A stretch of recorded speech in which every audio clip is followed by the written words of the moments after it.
Welcome to Chasing Growth, Mohit ji. So I'll be very happy to share this that जो young entrepreneurs है जो real estate sector में business करना चाहते हैं तो उनके लिए आप 2-3 लर्निंग या गाइडेंस कुछ दे सकते हो? Understand the nitty gritties of real estate कम मतलब अगर आप में एक या दो प्रोजेक्ट करके आप बाहर जाना चाहते हो देन डोंट कम सो जो आपका अर्ली डेज थे master come in it for a long haul come in it from the mindset of कि आपको ग्राउंड वर्क में बहुत ज़्यादा करना है.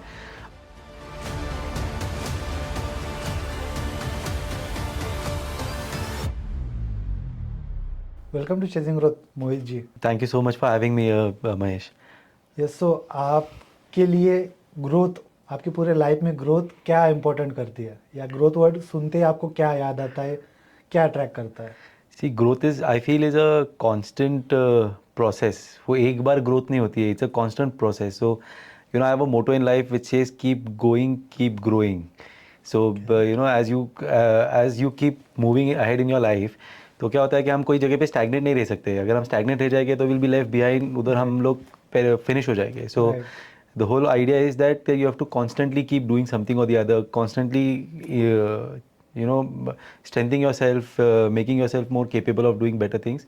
So growth is a constant, you know, it cannot be stagnant, it should be a constant. So that's what I think of growth. Okay, और जो आपका चाइल्डहुड था उसका जो अपब्रिंगिंग हुई है उसका आपके लाइफ में और आपके बिजनेस में क्या इन्फ्लुएंस हुआ है? So I'm a second generation real estate developer, you know. तो गोयल प्रॉपर्टीज जो हमारा कंपनी है, this is the 40th year of we being into business. So this was started by my dad in 1986.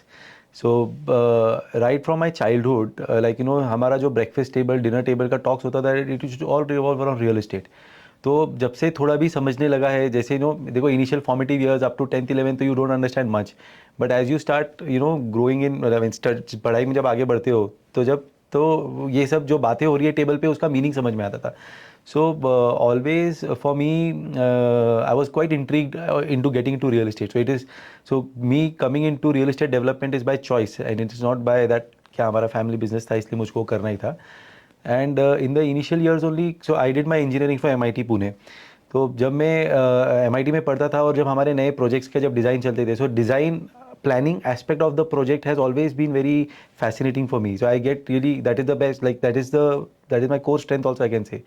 So I always used to get involved in the early days also. I mean, though I was going to college, but whenever there was meeting with the architects or consultants, then I used to get involved in that to understand the various facets of design. So ये क्या है कि जब overall जब जो हम लोग ने बचपन से सुना है, हम लोग जो जो हमारे मेरे डैड राजेंद्र गोयल के जो थॉट्स में सुनता था और जो उनके एक विजन थी कंपनी को लेके या कोई डेवलपमेंट को लेके, कोई प्रोजेक्ट को लेके जो थॉट प्रोसेस था, तो वो कैसे डिज़ाइन में आता है और वो कैसे बाद में इम्प्लीमेंट होता है, ये पूरा journey in those formative years of mind that I can say, जब मैं इंजीनियरिंग कर रहा था तो मैंने वो समझा था एंड वेरी फर्स्ट हैंड समझा था. So that kind of you know shape impacted me in a very positive way. And जो आज हम काम कर रहे हैं from the time I have joined, so this kind of has helped me in my current endeavours. Yes, आपने आपका master है ना अब्रॉड से किया, तो उसके टाइम आपकी लर्निंग क्या थी जो इंडिया से आपको अलग लगा, स्पेसिफिकली इंजीनियरिंग या आर्किटेक्ट नॉलेज में? सो जब इंजीनियरिंग पढ़ रहा था MIT में, so that time I was very clear that मेरे को अब्रॉड जाना है for to get better exposure. But मैंने अभी टेक्निकल नॉलेज तो ले लिया था यहाँ पर. Now I wanted the business side knowledge of things. So hence जब मैंने मास्टर्स किया, सो that was in marketing, because for me for real estate technical and marketing combined together becomes like a good knowledge exposure, good base for you to start. So that was the thought with which I decided कि okay, let's focus in the marketing aspect of it. जब फिर research किया मैंने तो मुझको एक college मिला which is called Cass Business School, and now I think it is named Bayes Business School. It is in London, and it was a 1-year course. So that 1-year course was predominantly focused on marketing.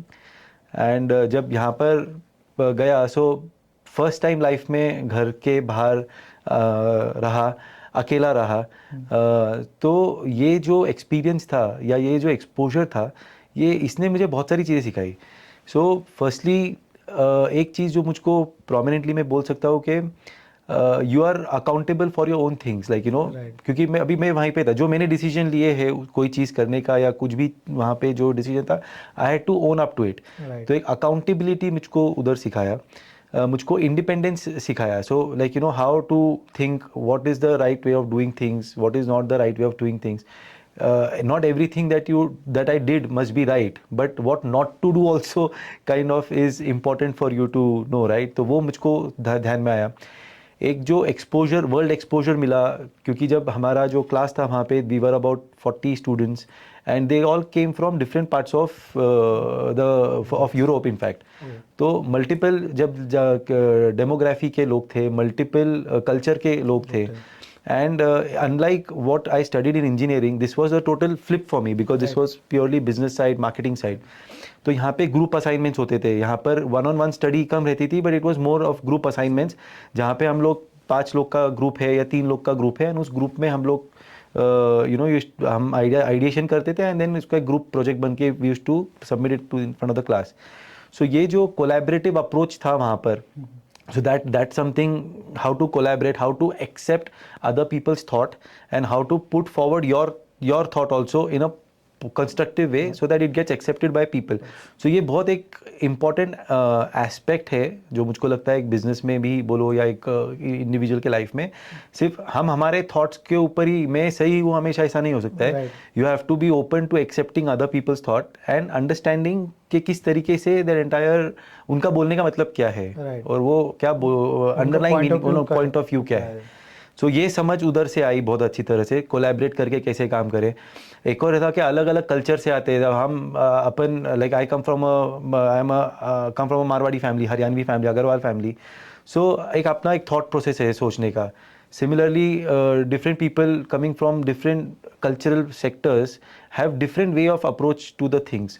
तो ये भी एक vision broaden जिसको बोलते हैं ना, कि एक ही प्रॉब्लम को देखने का मल्टीपल तरीका होता है. तो ये यहाँ पे फर्स्ट हैंड सीखने मिला मुझको कि अरे मेरा देखने का नज़रिया ऐसा था, but somebody from Spain had a different view, somebody from London had a different view. So ये जो मल्टीपल चीज़ें उसमें ध्यान में आई. So that was something which I learned, and all those learnings over here, like you know when I work over here, and कैसे collab, because real estate development is a collaborative effort. It is not a one person job.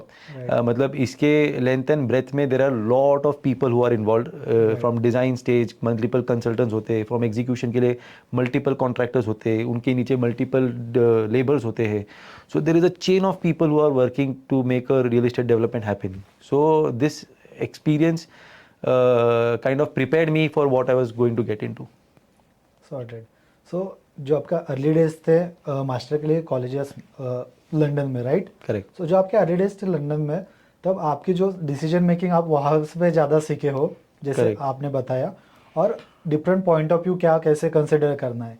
क्योंकि ideally India में हम सोचते हैं कि अरे मैं बोल रहा हूँ बराबर है, इसको क्या Correct. आता है, पर डिफरेंट कंट्रीज़ के जो पॉइंट ऑफ व्यू होते हैं वो आपको अंडरस्टैंडिंग ज़्यादा बेहतर हुए. करेक्ट. और वो सारी चीज़ें आपने गोयल प्रॉपर्टीज में जो पूरी जर्नी थी वहाँ पे इम्प्लीमेंट की, राइट? Absolutely, absolutely. सो इसी लेके एक क्वेश्चन है कि जब गोयल प्रॉपर्टीज आपने जब हैंडओवर पूरा लिया, स्टार्टिंग के 3-5 साल आपने आपके डैड के साथ ज्वाइंटली काम किया, उसके बाद पूरा हैंडओवर लिया, तो वो लर्निंग कैसे थी फैमिली बिजनेस में? सो थोड़ा करेक्शन करूंगा, हैंड ओवर लिया मतलब we all are together working in this. Okay. But I tell you, जब my dad has been very very you know open to ideas. So उनका ये जो ओपननेस था, क्योंकि क्या होता है कि हम जब व्हेन आई जॉइन, नए जोश से ज्वाइन किया है, less understanding of how actually things happen in our country and how actually things happen on a construction project. मतलब जो इंजीनियरिंग में भी पढ़ा था वर्सेस जो एक्चुअल एग्जीक्यूशन में देखा, उसमें भी डिफरेंस है. तो उसमें भी डिफरेंस है. सो तो इनिशियल जब डेज थे मेरे, तो जब मैंने ज्वाइन किया, it was 2008 when I joined, and my timing was so amazing that Lehman brothers का जस्ट वो मार्केट क्रैश हुआ था. तो आई केम इन जब एकदम all the markets were bleeding, real estate of course was suffering. So but I said what ever it is now, this is what my destiny is, so I will start from here. So then when I joined, we had about 5 projects which were ongoing and they were at different stages. कोई RCC stage पे था, कोई finishing stage पे था, कहाँ पे हम possession दे रहे थे. So for me, me coming from technical background, also having exposure in marketing, like knowledge of marketing now, so I said कि let me start getting into work and experience one aspect of it. तो सबसे पहले तो site पे every day I used to go, and जैसे जैसे site पे जाता था तो किस तरीके से काम हो रहा है, क्या बिल चेकिंग से लेके स्लैब चेकिंग से लेके I used to like go with my engineers, understand from them कैसे हो रहा है, क्या हो रहा है.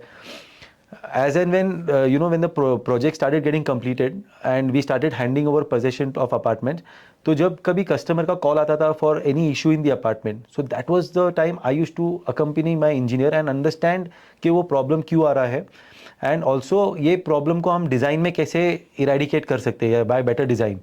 सो मेरे लिए सबसे ज़्यादा लर्निंग अगर मैं बोलूँ ना, तो ये इनिशियल 4-5 ईयर्स में ये रहा है कि जितने घर हमने पोजीशन दिए उस टाइम पे, and which were more than 1000 homes we must have delivered, handed over possession to at that time, and I must have visited most of them जिसके भी घर में कुछ इशू आया है.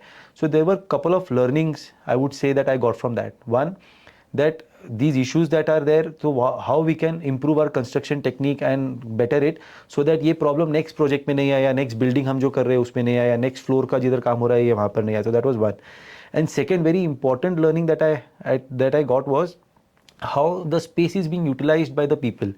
बिकॉज क्या होता है, हमने हमारे हिसाब से लेआउट बना दिया है, आर्किटेक्ट बनाता है लेआउट, हम उसको अप्रूव कर देते हैं, आर्किटेक्ट ने डिसाइड किया है यहाँ पे बेड होना चाहिए, इधर वार्डरोब होना चाहिए, इधर टेलीविजन होना चाहिए, इधर सोफा होना चाहिए, फलाना. So when his planning and versus how people are actually utilizing it, so are they in sync? See, so that was something very important that I got to know कि अरे हम लोग ने कुछ बनाया या आर्किटेक्ट ने कुछ सजेस्ट किया है और लोग अपने हिसाब से यूज़ कर रहे हैं. तो यहाँ पे स्विच बोर्ड दिया है उसका बेड साइड में, पर उसने पता चला कि वहाँ पे टीवी बना दिया है और बेड ऑपोजिट वॉल पे लिया है जहाँ पे स्विच बोर्ड नहीं है, फिर उन्होंने कुछ एक्सटर्नल केबलिंग की. So I think all those things gave me good insights on how a better design should be, how a better construction effort that we have to put in quality control in overall development of the project, so that जो issues अगर हम आज face करें और वही अगले project में आए तो फिर मैंने कुछ सीखा ही नहीं. Right. So then we should not repeat the same problem again. That was the whole thought and the intent behind going to these projects and understanding. Business में यही कहा जाता है कि आपके कस्टमर को अंडरस्टैंड करो, उसके नीड को. आप आपके हिसाब से आपका प्रोडक्ट या सर्विस सेल करने लगोगे तो आपको कभी रिजल्ट नहीं आएगा. एब्सोल्युटली. तो कस्टमर की रिक्वायरमेंट समझ के आपने जैसे इम्प्रूव करते गए, उससे आपको रियल आज ब्रांड इतना बड़ा हो रहा है, ग्रो हो रहा है, और आपके मैक्सिमम जो प्रोजेक्ट से जल्दी सोल्ड आउट हो रहे हैं. Correct. So like you very correctly said, understanding what they want and identifying that gap, providing the same solution to that is something that we would. तो हम लोग क्या करते हैं कि जो हमारा टारगेट ऑडियंस है कोई भी एरिया में, अगर हम कोई नया प्रोजेक्ट लॉन्च कर रहे हैं, so we understand what that who we are going to cater to over there, who is the buyer over there, उसका क्या मतलब where is he coming from, what kind of a mentality he has, उसका क्या background है, कहाँ पे काम करता है, is husband wife both working, क्या है, क्या डेमोग्राफिक्स है उसके.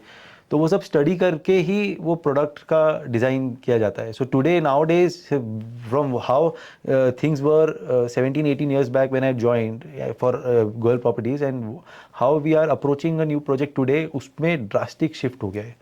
मेरा अगला क्वेश्चन वही है कि 2015 के पहले जितने आपने प्रोजेक्ट डिलीवर की है और 2015 से लेके 2025 तक, इस दोनों में डिफरेंस आप कैसे समझते हो, कंज्यूमर साइड में या लीगली पूरी प्रोसेसेस में? सो एक्चुअली मेजर शिफ्ट अगर हम बोले जो लीगली आया है, that is from the time RERA came in. So RERA एक मतलब it is a fantastic regulation that the government of India came out with.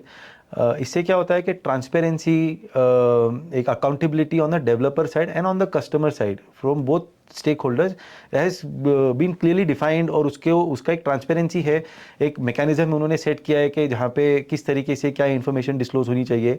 So when a buyer is buying an apartment in a project, he has full clarity of the development background, project का technicalities, कोई legal issues है नहीं है, क्या नहीं, everything is there documented on that RERA portal.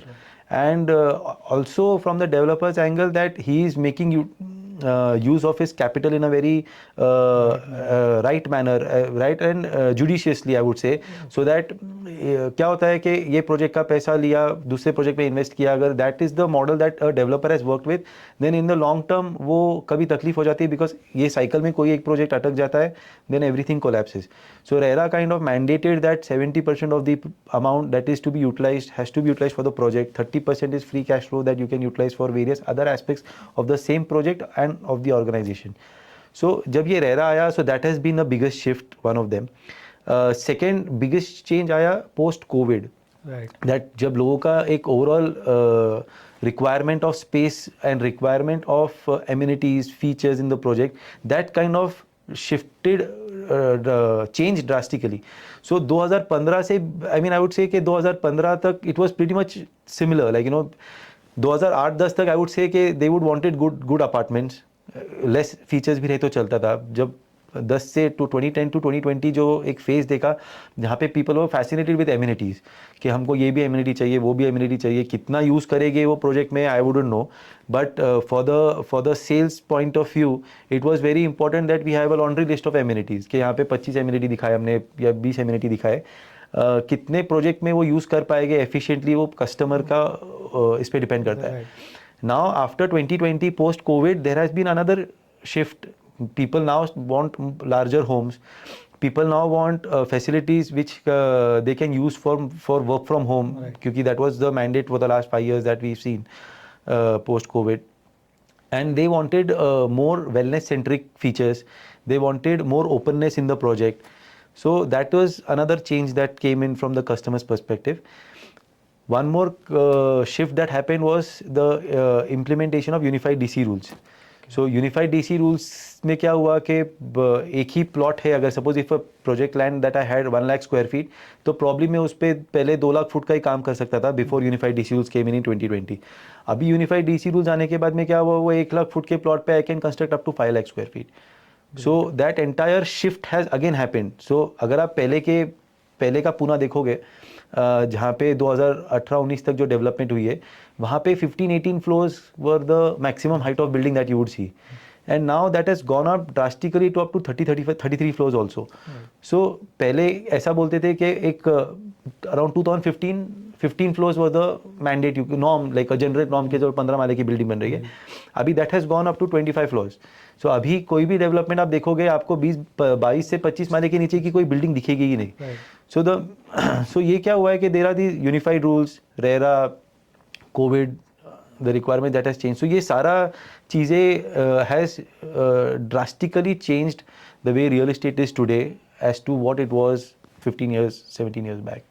Sorted. ये जो आपका एनालिसिस आपने बताया ये व्यूअर के लिए और जो कस्टमर भी है उनके लिए सबसे इम्पोर्टेंट फैक्टर आएगा. I hope so. यस. सो अभी जैसे 2022 के एंडिंग से चैट जीपीटी आया है और वहाँ से एआई का बूम बढ़ते जा रहा है. सो एआई का और रियल एस्टेट का कनेक्शन आपको क्या दिखा आपके पॉइंट ऑफ व्यू से as a developer? See, AI in real estate is currently being used predominantly from creative perspective, जो मुझको अभी समझ में आ रहा है. और अभी कुछ फीचर्स ऐसे आ रहे हैं AI में जहाँ पे डिज़ाइन रिलेटेड इंटीरियर डिज़ाइनिंग के अंदर कुछ उसके फीचर्स यूटिलाइज किए जा रहे हैं. In the long run, definitely as AI matures and as real estate matures along with AI, तो वहाँ पर डेवलपमेंट के अंदर we will see much more better design, better efficiency in the planning of the project. But today, if I have to say that we did actually a very interesting campaign at Goel Properties. We did an entire brand campaign which was 100% generated by AI. So हमारा campaign था the city has changed, the values have not. So this was the campaign that we did, which we were celebrating 40 years of being into this in real estate. तो हमने 1986 के पूना के landmarks जो है उसके AI generated images बनाए, like through prompting. तो prompt देके वो AI के इमेजेस बने 1986 के, जैसे हवा शिवाजी नगर स्टेशन, हवा शिवाजी मार्केट. मैंने ये दिखा, होर्डिंग आपने लगाए थे, मैंने देखा है. करेक्ट. सो दैट सो वो होर्डिंग का जो इमेजेस थे, वो जो टैगलाइन जो मैंने आपको बताया, the city has change our values have not, is AI generated.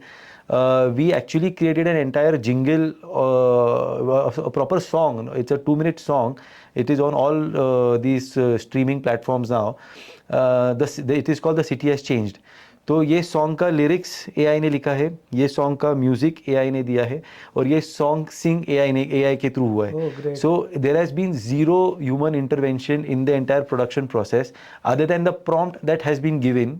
There is no other input that we have given to get this campaign out. I think आपकी कॉलर ट्यून भी वही सॉन्ग है, right? Correct. So now it is we are utilizing it for all the caller tunes that are all people who are involved in the company. Oh, great. So this is something which was very unique. So here there are a couple of things that happened. एक तो हमारा confidence in use of AI बहुत drastically बढ़ गया, because हमने देखा यार इसका पोटेंशियल क्या है. सेकेंड, जो cost of production of the entire campaign था, इट वॉज 1/10 और may be less than that. If I would have had to hire a lyricist to write the song, to record the song, musicians को बुलाओ, singer को बुलाओ, and जो पूरा ये काम, तो time and money we save both by using this, and the output was fantastic. Right. So I think this is something which is very new that we did, and I think now eventually that will become like a norm. One more interesting thing that we are doing with AI is AI chatbots. So we took so now we, for the entire pre-sales, we are deploying, we are almost on the finalization, उसका क्या nitty-gritties we are sorting out, but we are deploying AI agents now to answer calls that are coming in. तो क्या होता है कि हम जितना digital marketing कर रहे हैं या जो भी हमारे आउटरीच है, social media 360, all the marketing that we are doing, so जो भी incoming calls आते हैं, there are a lot of standard questions that people are asking. So all of this now will be answered through AI agents. So voice AI कर रहे हो या chatbot कर रहे हो? Voice. Oh great. Chatbot तो history हो गया. So I think वो पुराना हो गया है, but now it is all voice. So very beautiful demo we had about this. So the vendor who was working with this to get it implemented, तो मैं I was not aware, actually my team was doing it. तो initially जब उन्होंने मेरे को बोला कि sir ये नंबर पे कॉल कीजिए and you have to just have a conversation because we are trying, मेरे को ऐसा बताया गया कि एक नया इंटर्न को, नए हम पर्सन को GRE के लिए हायर कर रहे हैं. सो जस्ट प्री सेल्स के लिए हायर कर रहे हैं, एक बार आप बात करके just take an interview because we find it good. So when I spoke to when I had a conversation, I had a good 5-minute conversation about a project, one of our project. और मेरे को पूरे conversation में एक बार भी realise नहीं हुआ I was talking to a chatbot, so AI bot, AI voice. So it was, I was astonished when I got to know. I said कि बॉस दिस इज फैंटास्टिक. जो मैंने इंग्लिश में बात किया, हिंदी में बात किया, थोड़ा बहुत मराठी में बात किया, एंड वो उसने बराबर तरीके से इट उनके कम्युनिकेशन में फ्रॉम दी AI साइड उन्होंने बराबर ये तीनों लैंग्वेज का यूज़ किया for communicating with me. So that's why I didn't feel only that I was talking to a AI agent and or bot. So that is what AI is doing now. And I'm very much looking forward for how it builds up because it is going to create a lot of efficiency in the overall system. It is going to create a lot of clarity even for us and even from the customer's perspective. So I'm just waiting how the pages unfold now with AI, and I'm really excited to adapt as much as technology and AI that we can. So अभी जो पुणे का real estate market है वो आपको कैसे change होते दिख रहा है 2020 के पहले, 20 के बाद, specifically Pune real estate? So like I earlier mentioned that एक तो ज़्यादा FSI होने के कारण the development has become vertical. A lot has insisted, क्या बोलते हैं, lot of focus now is towards sustainability also in Pune. Right. I would be happy to mention this to you. I am part of the IGBC Pune chapter. IGBC is Indian Green Building Council, which is awarding green certification to products, to projects, all kind of green, anything to do with green in India. IGBC is the ultimate body. Okay. Certification body. Okay. So IGBC के Pune is the highest number of green rated projects in India today. Oh, great. So that is the strength of Pune. So this is one of the, sustainability has become a very critical aspect in the development of Pune that I can see.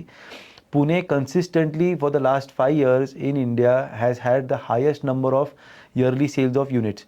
Right. So and this is increasing year on year by 8 to 10%. So now, like last year, we clocked about 92,000 unit sales. So that is the highest number of unit sales in India today in a single city. Single city. So that is Pune for you. We are now going to have our airport soon. So that is going to change a lot of dynamics in Pune. We are going to have the ring road. That is going to change the dynamics in Pune.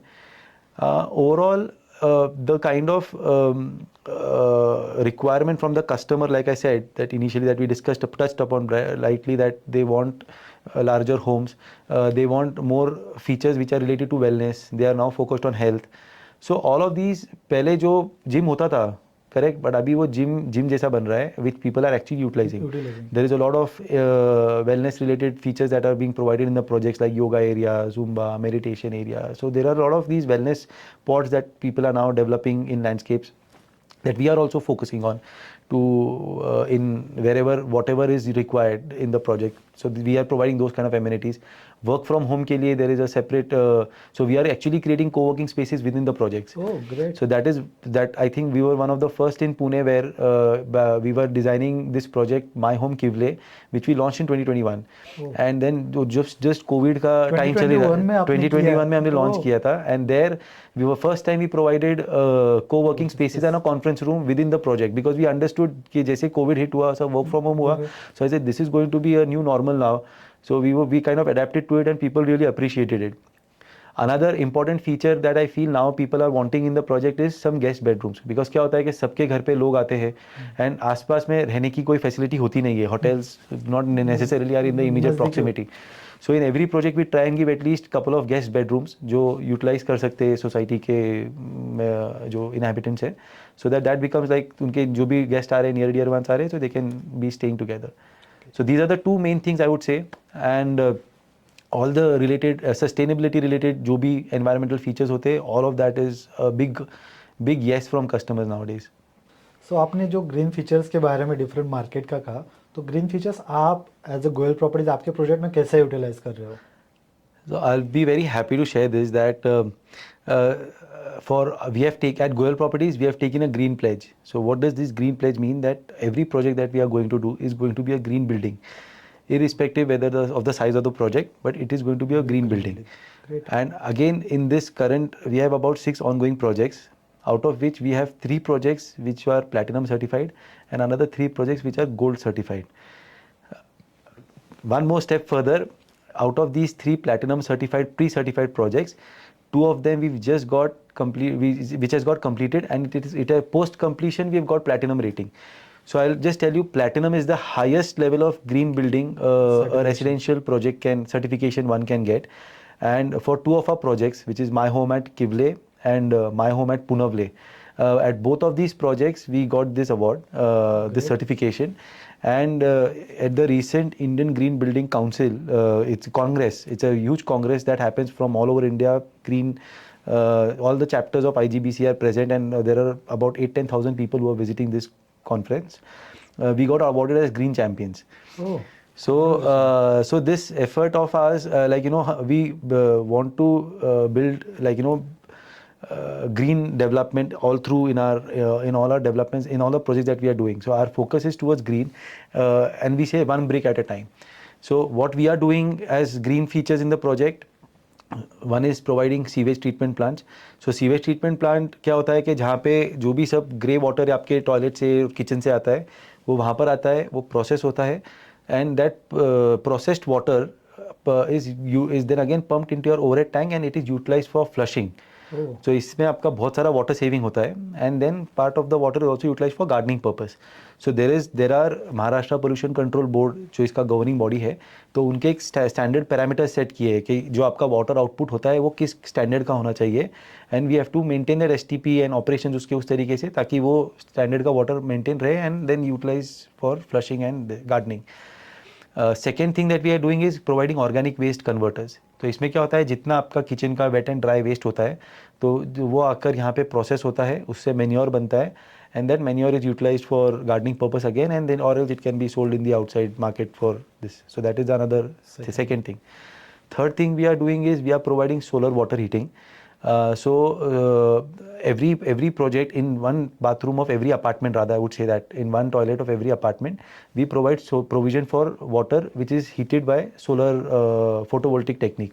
In that what happens is for every apartment between 75 to 100 liters का provision हम करते हैं पानी का, which is enough for 2 to 3 people to have a hot water shower. So इससे एक चीज़ हमने देखा है कि उससे पूरी तरह से आपका गीजर्स या हीटर्स इरेडिकेट नहीं होते, बट उसका कंजम्पशन बहुत कम हो जाता है. So that is the third feature that we are doing. Fourth feature that we are doing is providing solar photovoltaic. So जितने आपके प्रोजेक्ट के अंदर के जो कॉमन लाइट्स है, लिफ्ट चलाने के लिए जो लगती है, एमिनिटीज़ के अंदर जो लाइट लगती है, स्ट्रीट लाइट्स जो है, ये सारी लाइट्स का सोलर फोटोवोल्टिक के थ्रू जनरेशन होता है. तो यहाँ पे हम क्या करते हैं, we provide net metering. So net metering एक महाराष्ट्र MSEB जो अपना बॉडी है, स्टेट इलेक्ट्रिसिटी बोर्ड जो है, सो इसके थ्रू नेट मीटरिंग, तो जितना it is like a set of होता है. तो अगर हमने 100 यूनिट कंज्यूम किए हैं जो स्टेट के पास से, उसमें से अगर हमारा सोलर के थ्रू 50 यूनिट्स जनरेट हो गया है तो हमको नेट 50 यूनिट्स का ही पैसा भरना है। राइट। सो इससे ये चौथा फीचर हुआ। पांचवा फीचर है that we give is car charging provision, electric EV car charging provision in every parking. तो गवर्नमेंट ने मैंडेट किया है 30% of car parks and we are following 30% of car park जहाँ पे ईवी चार्जिंग का प्रोविजन होता है। So that is fifth thing. Another thing that we are doing is जो रूफ होती है अपनी, जो which is expose to sun directly, तो उसके ऊपर एक SRI पेंट बोलते हैं which is a heat insulation paint, जिससे वो पूरा एक वाइट कलर का केमिकली कंपाउंड होता है उसके अंदर, जिससे क्या होता है कि हीट का जो अपार्टमेंट में ट्रैवल नहीं होता है, it is reflected back and उससे आपके जो टॉप फ्लोर के टिपिकली जो अपार्टमेंट्स होते हैं उसके अंदर हीट कंट्रोल हो जाता है। सो these are some of the features. Apart from that, we also use जो एक और हमारा पानी का सेविंग कहाँ पे होता है, जहाँ पे हम लोग जो टैप्स और CP और सैनिटरी फिटिंग जिसको बोलते हैं, जो शावर ए है और जो हमारे टैप्स है और जो हमारे फ्लशिंग की कमोड है या बेसिन है, सो यहाँ पर हम लोग वाटर एफिशिएंट फिक्सचर्स यूज़ करते हैं। सो ये जो वाटर एफिशिएंट फिक्सचर्स क्या होते हैं, इसके अंदर फ्लो रेट मेंटेन किया जाता है। सो जैसे IGBC का मैंने बताया आपको, तो IGBC के सर्टिफाइड प्रोडक्ट्स होते हैं ये। तो हम लोग टिपिकल ब्रांड्स अपन जो यूज़ करते हैं, अगर आपने सुना होगा, there is Jaquar, there is Cera, there is Kohler, तो ये सब ब्रांड्स के अंदर there are specific green products which are adhered to the IGBC standards. So वही हम प्रोडक्ट्स यूज़ करते हैं हमारे प्रोजेक्ट्स के अंदर। सो उससे उसका water consumption again it goes down. Construction techniques के अंदर अगर मैं बात करता हूँ, तो जितना हम स्टील यूज़ करते हैं वो सब स्क्रैप से बना हुआ स्टील होता है, इट इज़ रिसाइकल्ड मटेरियल से वो स्टील बना होता है। So that is a very major saving of scrap जो इसमें आता है। सेकेंड, हम लोग यूज़ करते हैं AAC blocks. So AAC blocks is again made out of fly ash and which is again a recycled and a waste से बनता है मटेरियल है। So there are these features and so many of them, like construction के अंदर tiles के अंदर कुछ आता है, पेंट में कुछ आता है। तो ये ओवरऑल इकोसिस्टम जो प्रोजेक्ट साइकिल का है, फ्रॉम डेवलपमेंट, लाइट हो गया, वेंटिलेशन हो गया, कंस्ट्रक्शन के मटेरियल हो गए या सर्विसेज एंड फीचर्स हो गए, so all of this put together combined is a green building that is been certified by, and all of these features then we are providing in our multiple projects that we are doing today. Happy to listen that Pune का ऐसा brand कोई है real estate का, ये सारी चीज़ें implement करके तीन प्रोजेक्ट के लिए प्लैटिनम मिला है और 3 प्रोजेक्ट के लिए गोल्ड मिला है, right? Gold is under process, under process. तो ये बड़ी बात है। करेक्ट। और इससे क्या होता है कि GDP में हेल्प हो रही है, सस्टेनेबिलिटी में हेल्प हो रही है, कॉस्ट सेव हो रही है, जो रिसोर्सेज है, नेचुरल रिसोर्सेज, उनकी भी सेविंग हो रही है। एब्सोल्युटली। एक और इम्पोर्टेंट फैक्टर इसमें क्या है, जो कस्टमर्स, जो सोसाइटी मेंबर्स है या जो इनहैबिटेंट्स है वो प्रोजेक्ट के, उनका overall cost of maintenance drastically कम हो जाता है। सो फॉर एग्जांपल, अभी हमने ये डिफरेंस देखा है, कोई प्रोजेक्ट था जहाँ पे 3,000 रुपये अगर मंथली मेंटेनेंस कॉस्ट आ रहा था, तो वहाँ पे that figure is come down to 1,200 rupees. So that is per apartment per month.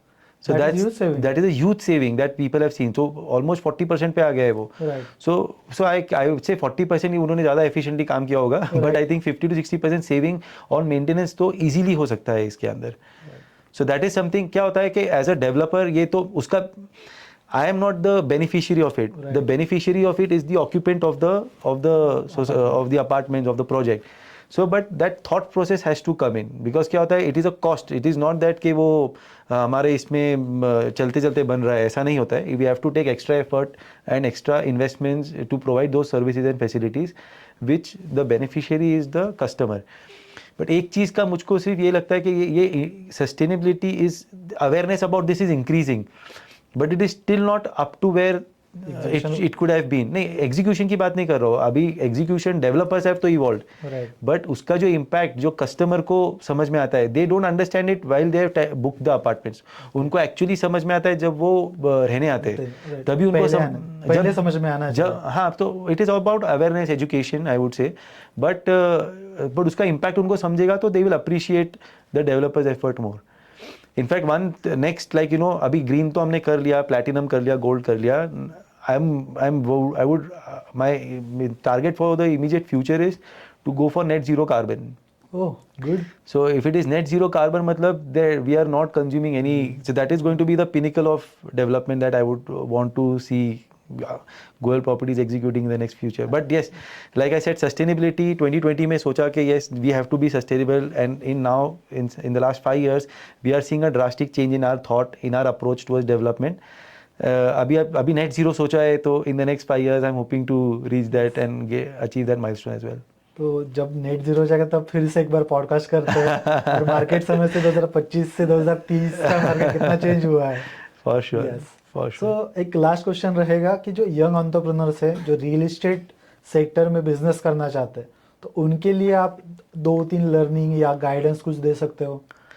See, one thing I'd say कि be a learner constantly. Even today, I am working for the last 18 years now. I constantly keep learning something new every time, every year. एक या दो नया skill या कुछ नया sharpening of my existing skill मैं करता हूँ. So कोई young entrepreneur who would want to get into real estate, I would say that एक तो आप जब आ रहे हो तो don't come for the glamour, because real estate वैसे बहुत glamorous लगता है बाहर से, but mind you, it is a lot of hard work, it is a lot of toil, it is a lot of groundwork. So come prepared with the mindset that you have to do a lot of groundwork. उसके perks बाद में जो मिलेंगे वो बाद के लिए, but you come with the mindset that you have to do a lot of groundwork. Come with the mindset that instant gratification नहीं है यहाँ पे. यहाँ पे it is going to take time. It is going to take a lot of time. Any project, for it to start to end, it takes between 3 to 4 years. And that there has to be, like, you know, एक मेरे teacher है, I would he's मात्रिया. So उनका ये बोलते हैं constant, directed, motivated, intelligent efforts, CDSI, correct? Okay. So if that has to be there, you have to constantly be focused, you have to constantly be taking intelligent efforts and steps towards moving to the next stage. We started with growth, that you said, right. So this is the growth mindset. So come in it for a long haul, come in it from the mindset of कि आपको ground work में बहुत ज़्यादा करना है. Understand the nitty gritties of real estate. कम मतलब अगर आप में 1 या 2 प्रोजेक्ट करके आप बाहर जाना चाहते हो, देन डोंट कम, बिकॉज जो टीम लगती है और जो मैन पावर लगता है in your back office, in your for you to deliver a project efficiently, वो 1 या 2 प्रोजेक्ट के माइंडसेट से आ रहे हो तो आप, then it is not advisable. But if you are coming in from the mindset, yes, I want to work in this in the next 10 years, I want to devote into real estate. So come with that thought. तो team building उस तरीके से होगी, systems उस तरीके से build कर पाओगे, प्रोसेसेस उस तरीके से बिल्ड कर पाओगे. So that is very important, because one man cannot do everything in real estate. It is a field. In every aspect of real estate you can do a PhD. Oh, right. so real estate is it's not very easy. It takes patience. So come with a patient mindset and 100% devote करोगे तो 100% result आएगा. आपने जो third point बोला कि long term game होना चाहिए, तो नवल रविकांत करके इन्वेस्टर है और एंजल इन्वेस्टर भी है, इंडियन ओरिजिन, यूएस में रहता है. तो उनका बुक में एक कोट है, play long term game with a long term people. Correct. आप शॉर्ट, जैसे आपने कहा कि 1-2 प्रोजेक्ट के लिए आ रहे हो तो आप मत ही आइए रियल एस्टेट. एब्सोल्युटली.